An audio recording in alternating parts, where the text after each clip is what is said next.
एक दिवसीय प्रवास पर ग्वालियर पहुंचे केंद्रीय मंत्री ज्योतिरादित्य सिंधिया ने कांग्रेस पार्टी सहित राहुल गांधी पर जमकर हमला बोला है। जहां उन्होंने कहा है कि विदेशी धरती पर जिस तरह से बयानबाजी की गई है कि दलित समाज का जो आरक्षण है उसे ख़त्म कर दिया जाएगा, यानी कि कांग्रेस जब सत्ता में आएगी तब कहीं ना कहीं आरक्षण ख़त्म करने की बात कह रही है, तो यानी कि आने वाले समय में आरक्षण ख़त्म कर देगी। इसलिए उन्होंने कहा है कि मेरे शुभचिंतक दलित समाज के वर्ग के लोगों को इसके लिए खड़े होना चाहिए और अपनी लड़ाई लड़ना चाहिए। वहीं उन्होंने कहा है यह वही कांग्रेस पार्टी है जो कि लंबे समय से हमेशा दलित समाज का अपमान करती रही है। चाहे अम्बेडकर जी की बात करें, जब उनको चुनाव लड़ाया गया था तो जब उनको जो जिनके द्वारा चुनाव हराया गया था उसका कांग्रेस पार्टी के द्वारा सम्मान किया गया था। यह वही पार्टी है जो हमेशा दलितों का अपमान करती है।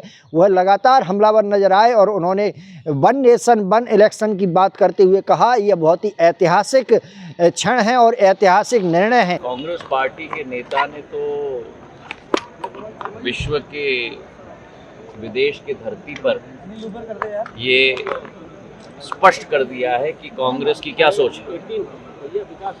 आरक्षण को खत्म करेगी कांग्रेस अगर कांग्रेस सरकार में आएगी, ये स्वयं राहुल गांधी जी ने कहा है।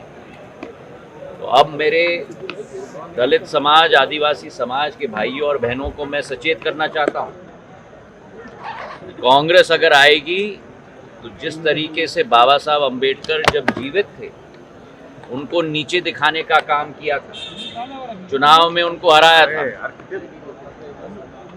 उनके हराने वाले को सम्मानित किया था। और भारतीय जनता पार्टी जब आई थी तो भारतीय जनता पार्टी ने अटल बिहारी वाजपेयी जी के समय में और प्रधानमंत्री जी के समय, दोनों के समय में बाबा साहब अम्बेडकर को देवता की तरह पूजा है।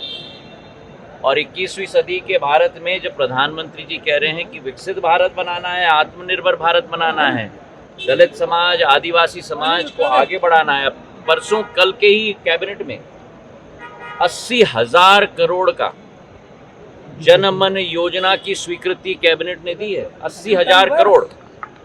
जिस तरह से इस चुनाव में लगातार जनता परेशान होती है, प्रशासन परेशान होता है, पैसा व्यर्थ खर्च होता है, तो अब कहीं ना कहीं जिस तरह से देश में वन इलेक्शन, वन नेशन और वन इलेक्शन के आधार पर चुनाव होंगे, जो भी सामर्थ्यवान होगा, जो पार्टी से चुनाव लड़ेगा, जिसे जनता चुनना चाहेगी उसे चुनेगी। इस आधार पर आगे भविष्य में चुनाव होंगे और उस आधार पर कहीं ना कहीं इस ऐतिहासिक निर्णय का हम सम्मान करते हैं और स्वागत करते हैं। और यह ऐतिहासिक निर्णय नरेंद्र मोदी जी के नेतृत्व में कैबिनेट में प्रस्ताव पारित भी हुआ है, उसके लिए वह स्वागत योग्य भी बताया गया। मनोज चौबे, भारत एक्सप्रेस, ग्वालियर।